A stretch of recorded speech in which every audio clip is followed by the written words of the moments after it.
Buen y bendecido día. Bienvenidos todos los que se conectan a este encuentro tecnoformativo de nuestra asignatura Sistema Impositivo Venezolano. Quien les saluda Mariana del Valle Buitrago Rodríguez, y en este encuentro vamos a desarrollar la unidad temática número 2 de nuestra asignatura. Y esta está comprendida acerca de los aspectos fundamentales de los tributos, impuestos, tasas y contribuciones. A razón de esto, les invito a que me acompañen en el desarrollo del contenido programático de la unidad, el cual está estructurado de la siguiente manera. Vamos a revisar una, eh, un concepto de lo que es el tributo. De la misma manera, vamos a hacer lo propio estableciendo algunas particularidades o características del tributo. Luego vamos a hacer una pequeña clasificación de los tributos a razón de la clasificación clásica, mencionando lo que son los impuestos, las tasas, las contribuciones. Posterior a ello, vamos a explicar de manera muy somera lo que son los impuestos. Haremos lo propio señalando algunas características y la clasificación de los impuestos en Venezuela. Posterior a ello, haremos lo propio con las tasas y seguidamente finalizaremos nuestro encuentro haciendo algunas reflexiones sobre las contribuciones. A razón de esto, les doy la más cordial bienvenida a este encuentro tecnoformativo. Y sin más preámbulos, vamos a iniciar ya con el tributo. Cuando nosotros nos hacen referencia a lo que es el tributo, generalmente nosotros pensamos en impuestos, pero no solamente el impuesto entra dentro de esa clasificación de tributos. Por eso es que en este momento es necesario que nosotros vayamos a conceptualizar o definir la figura del tributo. A razón de esto, dos doctrinarios establecen o presentan algunas definiciones o conceptualizaciones de lo que es el tributo. Y uno de ellos es el doctor Sain de Bujanda, quien en el año 1990 afirmó que el tributo es un recurso o un mecanismo jurídico del cual se vale el Estado para obtener ingresos. Recordemos que cuando el Estado trata de satisfacer los fines, vale decir, la justicia, el bien común y la seguridad jurídica, el Estado necesariamente debe buscar ingresos para poder cubrir los gastos que demanda esta actividad que realiza el Estado. Entonces, una de las maneras que tiene el Estado para poder obtener esos ingresos es a través de los tributos, llámense impuestos, tasas o contribuciones. Y por eso es que este doctrinario hace la reflexión de que el tributo es un mecanismo jurídico que está dispuesto en la ley con el cual se puede apalancar el Estado para obtener estos ingresos y poder cubrir las necesidades públicas, vale decir, los gastos públicos. Por su parte, el doctor Villegas estableció en el año 1980 una definición bien particular de lo que es el tributo. Y él explica de manera espléndida lo que es el tributo, señalando que el tributo son todas estas prestaciones comúnmente en dinero. Y hace la referencia que es comúnmente en dinero porque hay algunos países en los que se establece tributos pagados en el trabajo de los contribuyentes, es decir, de los administrados. Pero en el caso de Venezuela, nosotros estamos casi que muy apegados a esta definición de el tributo, señalando que el tributo son estas prestaciones en dinero que el Estado, bajo ese poder de imperio que posee, le va a exigir al administrado en calidad de contribuyente, obligador responsable, en función de lo que se denomina esa capacidad económica o contributiva que tiene esta persona.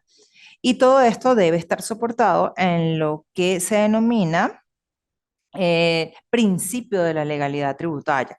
¿Y por qué? Bueno, porque el Estado, como ya se dijo, requiere indefectiblemente cubrir todos esos gastos que demanda la actividad estatal. Y por tanto, el Estado va a buscar los medios necesarios para poder cubrir estos fines que se ha dispuesto. Justicia, bien común y seguridad jurídica.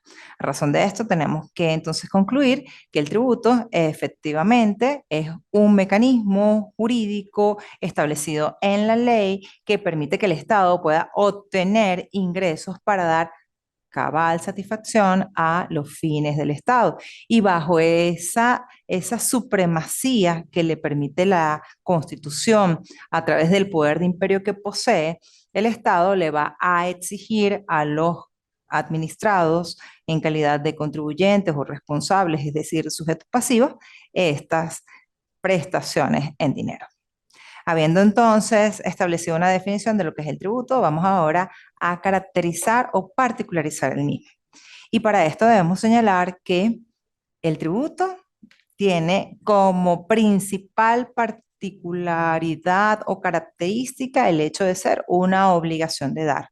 Ya lo decía el doctor Villegas, el tributo que nosotros pagamos como obligado tributario está enmarcado dentro de esas obligaciones de dar, ojo, cantidades de dinero al Estado para que él pueda sufragar pues todos los gastos que posee. Entonces, dentro de esa teoría de las obligaciones, el tributo encuadra dentro de las obligaciones de dar, pero también van a existir de manera accesoria un conjunto de obligaciones que se denominan las obligaciones de hacer, que van a ser como obligaciones accesorias que están dentro de esa relación tributaria que se pueda generar. Son prestaciones monetarias porque efectivamente el Estado tiene que buscar, conseguir esos ingresos para poder cubrir todas esas necesidades que demanda la actividad estatal. Y nace en virtud de una ley, porque no puede existir impuesto, ni tasa, ni contribución que no esté dispuesto expresamente en una ley. Y obviamente surge por esa potestad o poder de imperio que tiene el Estado, de constreñirnos, de obligarnos, de exigirnos el pago del impuesto siempre y cuando nosotros como obligados tributarios en calidad de contribuyentes estemos enmarcados en el supuesto de hecho que está previsto en la norma. Así las cosas, ahora vamos a revisar lo que son la clasificación de los tributos. Y decíamos al inicio de este encuentro que íbamos simplemente a verificar la clasificación clásica de los tributos, porque existen infinidad de clasificaciones, pero nosotros nos debemos amoldar a esta clasificación clásica de los tributos. Y esta refiere a tres tipos de tributos, a los impuestos, las tasas y las contribuciones. Y para ello vamos a conocer un poquito de cada una de estas, iniciando con los impuestos. El impuesto, tal como lo define el doctor Von Rose, es una prestación evidentemente en dinero exigida por el Estado en virtud. Decíamos entonces que el impuesto básicamente es esa prestación que debe pagar efectivamente aquella persona que se encuentre en esa situación de hecho imponible que está prevista en la ley. En función de esto, nosotros debemos mencionar que esa definición de tributos presentada por el doctor Von Rose tiene algunas características. La primera de ellas es que evidentemente el impuesto es una prestación que nosotros pagamos en dinero. Segundo, que debe estar establecido. Y además de que esté establecido en la ley, aquella persona que en un momento determinado se halle en esa situación dispuesta como el hecho imponible, pues es la persona que por obligación debe pagar el impuesto. Las características que emergen de esta definición son las siguientes. La primera, que efectivamente el impuesto es una obligación de dar, a la cual está sometida la persona que materialice el presupuesto de hecho previsto en la norma. Surge por esa potestad del Estado, esa potestad de imperio, vale decir, ese poder que tiene el Estado de contrañirnos, de obligarnos, de someternos a el pago de este tipo de tributo. nace en virtud de una ley, porque no puede existir impuesto, ni tasa, ni contribución que no esté efectivamente dispuesta en la ley. Y finalmente, dentro de las características que pueden señalarse, y y finalmente, se debe señalar que otra de las características denotativas de la figura del impuesto es que este es aplicable no solamente a personas naturales, sino también a personas jurídicas que se encuadren dentro del presupuesto previsto en la norma como hecho imponible. Así las cosas, pues hemos revisado de manera rápida cuáles son esas particularidades o características que tiene los impuestos. Y de seguida vamos a hacer alguna clasificación de los impuestos bajo la realidad venezolana. Allí debemos señalar que existen impuestos que son de carácter directo, pero también están los impuestos que son de carácter indirecto. Cuando hablamos de los impuestos que son de carácter directo, debemos señalar que estos son los que van a tener que pagar los obligados tributarios. No hay la posibilidad de la traslación del tributo. Por eso es que muchos autores señalan que el impuesto directo es el que percute efectivamente en el obligado tributario. Básicamente se puede explicar esto puesto que la persona o el sujeto pasivo designado por la ley o en la ley es aquella que va a tener que soportar el tributo. El ejemplo clásico de esto es el impuesto sobre la renta. Si nosotros somos personas naturales y debemos declarar el impuesto sobre la renta entre el 1 de enero al 31 de marzo y nos da efectivamente a pagar, nosotros somos los únicos obligados a el pago de ese importe que se ha establecido.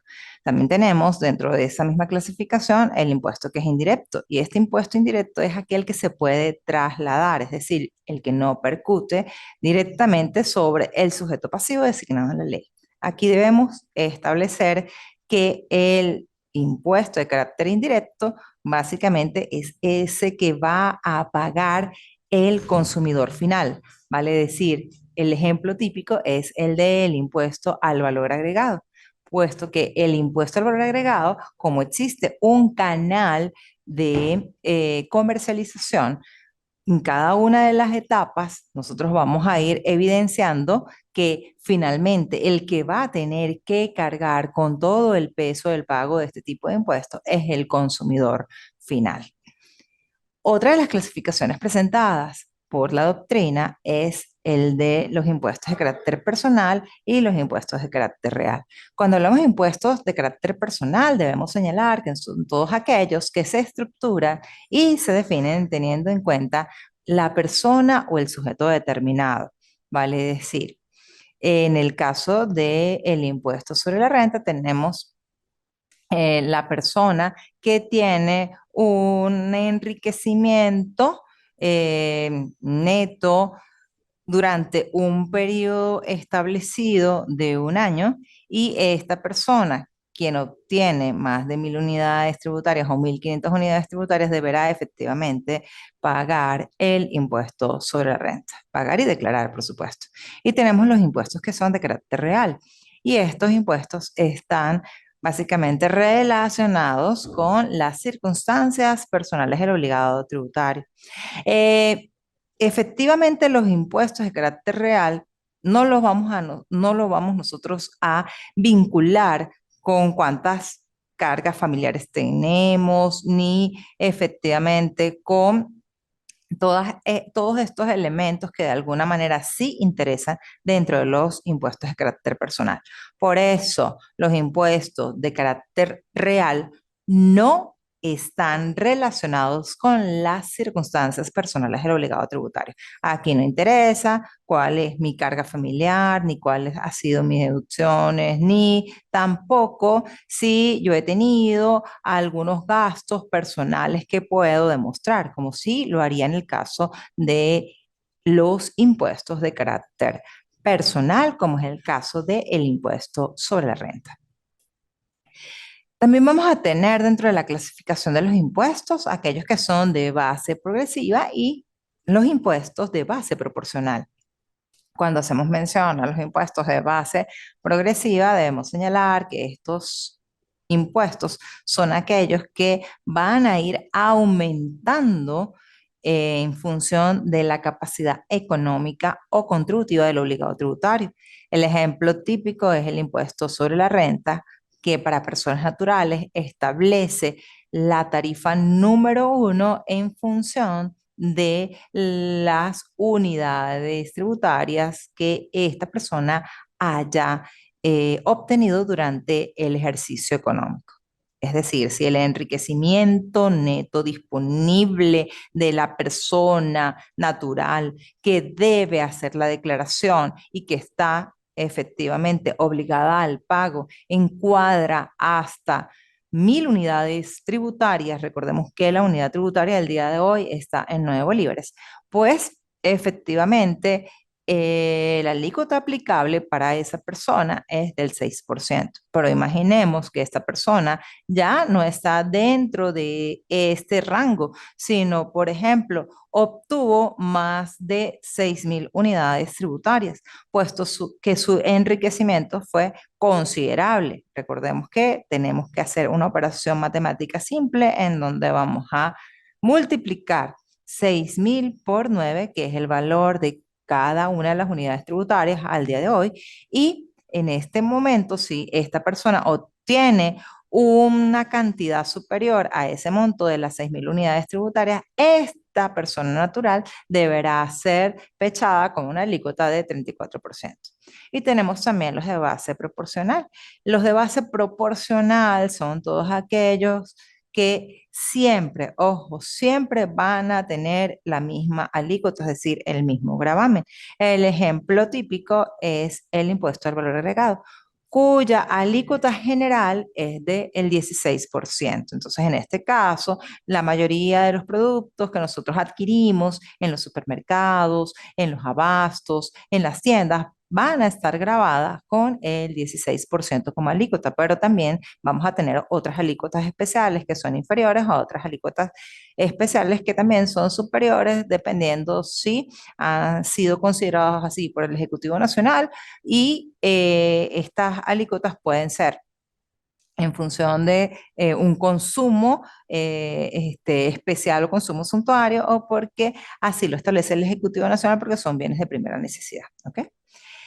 Luego vamos a hacer la referencia a la segunda de las clasificaciones clásicas de los tributos, y para eso nos vamos a adentrar al estudio de las tasas. Al hacer mención a las tasas, algunos autores como Candal han señalado que la tasa es una retribución que va a obtener el Estado por efectivamente la prestación de un servicio. Y esta cantidad de dinero que tiene el Estado obtiene el Estado por la prestación del servicio, tiene un carácter voluntario. Ojo, no es forzado el pago de las tasas a el contribuyente. ¿Por qué? Bueno, porque el contribuyente puede optar por otra vía al momento de escoger si realmente requiere ese servicio establecido por el Estado o se va por otra vía.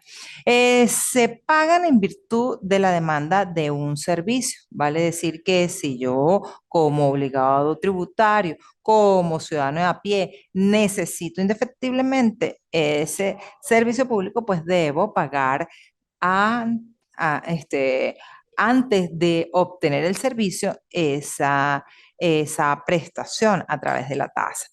Y envuelve la idea de la retribución del mismo, pues nada se debe pagar si obviamente no se hace uso de él.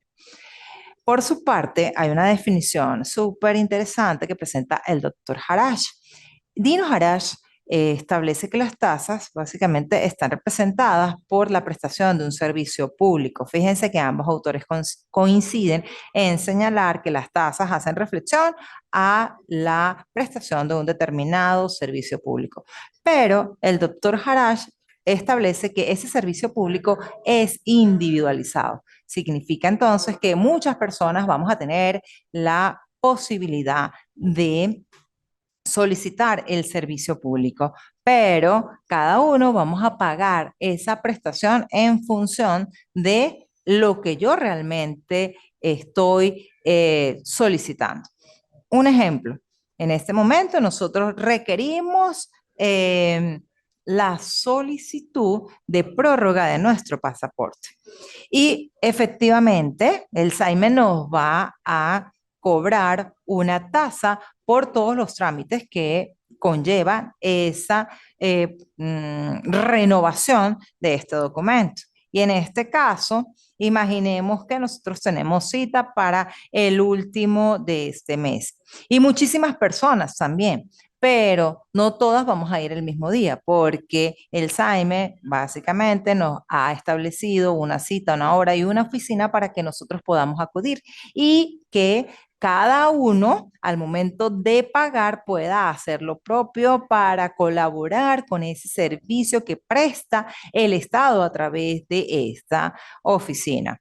¿Por qué? Bueno, porque efectivamente el papel tiene un costo, los funcionarios también deben cobrar su salario, la tinta que se emplea, el papel fotográfico, entre otras cosas, vienen todas a compilar y hacer un gasto que debe ser pagado por cada una de las personas que efectivamente están solicitando este servicio, esta prestación del servicio público.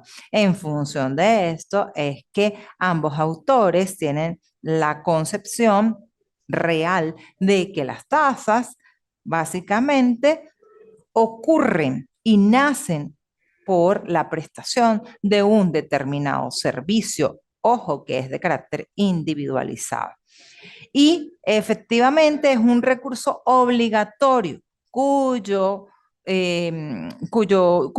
nacimiento o cuya fuente es la ley y tiene un efecto coercitivo, porque el Estado nos impone el pago de cantidades de dinero para que nosotros podamos, en este caso, renovar este documento.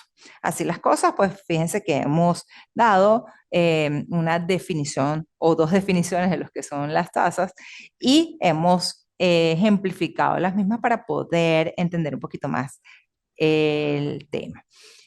Ahora vamos a caracterizar o particularizar lo que son las tasas. Y a razón de esto tenemos que decir que las tasas efectivamente vienen a conformar parte de esa clasificación clásica de los tributos y que nace inexorablemente de una ley, puesto que no puede existir, como ya señalamos, impuesto, tasa ni contribución que no esté previsto en la ley.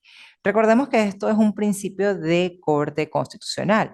Y en función de esto, nosotros tenemos que señalar que en cumplimiento de la Constitución y al mismo Código Orgánico Tributario no puede existir ni un impuesto y efectivamente tampoco una tasa que no esté previsto en la ley.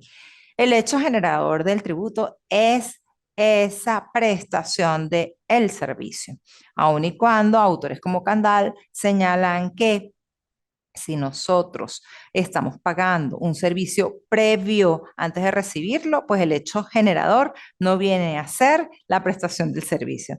Pero efectivamente, si nosotros estamos pagando esa tasa para obtener, con el ejemplo que estamos presentando, esa renovación del pasaporte, pues estamos seguros que al poder hacer ese pago efectivo, nosotros vamos a tener el día, la hora, la oficina, el lugar para poder hacer lo propio y que la oficina nos extienda a nosotros ese documento. Se cobra sin haberse prestado el servicio, cosa que estábamos explicando y que contraría un poquito la definición que nos presenta Candal, pero que viene a reforzar la afirmación del doctor Dino Harash, cuando señala que efectivamente el hecho que hace nacer o el generador de ese tipo tributario es la solicitud de la prestación del servicio. Es producto de la recaudación, el producto de la recaudación de la tasa efectivamente está destinado al servicio respectivo. Vale decir que todo lo que recaudan en función de esto, no es para la satisfacción de otras necesidades distintas, sino al financiamiento del servicio que se está prestando. Ya lo decíamos, el pasaporte pues tiene un papel especial. eh, y tiene una tapa que es casi imposible de doblar. Entonces, todos estos elementos tienen un costo y como tal, ese costo sale de lo recaudado en este tipo tributario. Y finalmente debemos señalar que este tipo tributario es un servicio de carácter divisible. Significa entonces que no una sola persona va a tener que cargar con el monto, el pago total de la prestación del servicio, puesto que todos aquellos que necesitan de esa prestación de servicio van a tener que cancelar o pagar en función de su solicitud, lo que significa que hay un prorrateo del servicio como tal. Tenemos algunas tasas dentro de la realidad venezolana y algunas personas dicen, bueno, hay tasas judiciales, pero recordemos que dentro de nuestro hermosísimo texto de la Constitución de la República Bolivariana de Venezuela se establece que la justicia es evidentemente gratuita y por tanto no vamos a tener que pagar tasas de carácter judicial. Finalmente tenemos las tasas administrativas y estas tasas administrativas pueden ser o bien por la concesión y la legalización de documentos y certificaciones cuando nosotros vamos a legalizar una partida de nacimiento, por la solicitud de una concesión. Imaginemos que nosotros tenemos la posibilidad de tener la concesión de la explotación del peaje que va a la ciudad de Mérida. Bueno, evidentemente, si nosotros tenemos en una empresa, un consorcio, pues allí nosotros por esa explotación de ese tramo de vía y prestar el servicio, tenemos que cancelar esa tasa administrativa. También tenemos por control y fiscalización de licencias.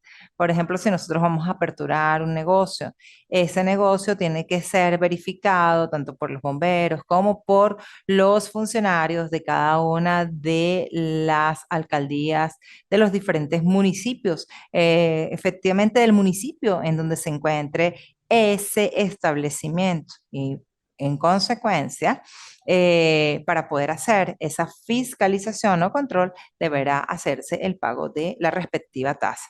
También tenemos por la inscripción en los registros públicos. Ustedes cuando egresen de nuestra institución deberán inscribir su título para que sea reconocido a nivel del Ministerio de Educación Superior y que pues ustedes puedan realizar cualquier trámite, pedir copias certificadas y tal. Por eso se debe inscribir en el registro público y esto evidentemente requiere del pago de la tasa respectiva y por cualquier otra actuación administrativa de carácter general. De seguida vamos a hacer referencia a las contribuciones especiales y en este momento debemos que conceptualizar las mismas. Cuando hablamos de contribuciones especiales debemos señalar que es otra de esas tipologías o de esas clasificaciones que entran dentro de la tributación en Venezuela y ha sido definida por Fonroche como ese tributo de carácter obligatorio debido en razón de beneficios individuales o de la realización de obras o gastos públicos o especiales, actividades del Estado. Y vamos a explicar un poquitico de esto. Y finalmente, vamos a hacer algunas referencias sobre la clasificación de las contribuciones. Tenemos dos tipos, tenemos las contribuciones de mejoras y las contribuciones para fiscales. Cuando hablamos de las contribuciones de mejoras, debemos señalar que son todas aquellas que van a cobrar el Estado en función de una plusvalía que le pueda generar algún bien que tenga una persona por alguna remodelación, alguna construcción de vías, carreteras, entre otras. Y vamos a poner un ejemplo rapidito. El ejemplo pudiese ser que el Estado está construyendo una autopista y en esa autopista, muy aledaña a la autopista, hay una serie de viviendas. Como estas viviendas van a obtener un nuevo valor o una revalorización, entonces las personas que son propietarias de estas viviendas pues deben pagar lo que se denomina una contribución de mejora, puesto que esto le va a generar mayor ingreso o mayor patrimonio producto de esa revalorización de los inmuebles. El ejemplo típico es el trolebús de Mérida, todas aquellas viviendas que están aledañas a el tramo del trolebús, pues tuvieron una revalorización, puesto que este medio de transporte público vino a optimizar los medios de transporte en el estado Mérida. De la misma manera, tenemos otras contribuciones que son las contribuciones de carácter parafiscal y son todas aquellas que debe evidentemente pagar las empresas que están en actividad económica. Y efectivamente debemos señalar que las contribuciones de carácter parafiscal son todas aquellas que debe pagar la empresa cuando está realizando actividad económica, es decir, el ejercicio normal o el giro normal de la empresa. Entre estas están la del FAO, la del Seguro Social, la de Banavi. Y por esto el empresario deberá inscribir a sus trabajadores y pagar efectivamente dentro del calendario todos estos porcentajes que están establecidos en la ley. A razón de esto, pues déjenme señalarles que el día de hoy nosotros hicimos un breve recorrido de lo que son efectivamente los tributos en Venezuela y señalamos lo que son la figura de los tributos. De la misma forma, hicimos algunas reflexiones o particularizamos el tributo.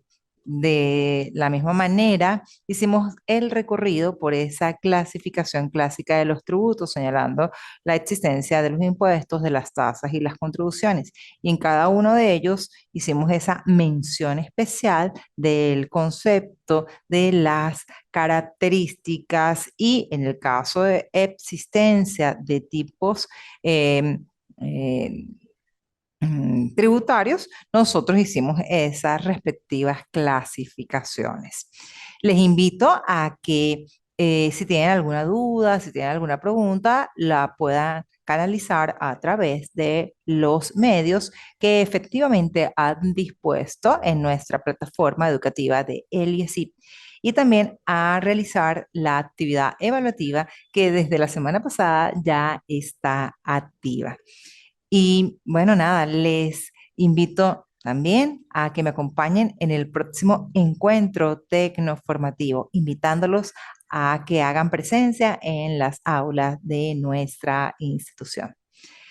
Bendecida tarde y feliz día para todos. Hasta luego.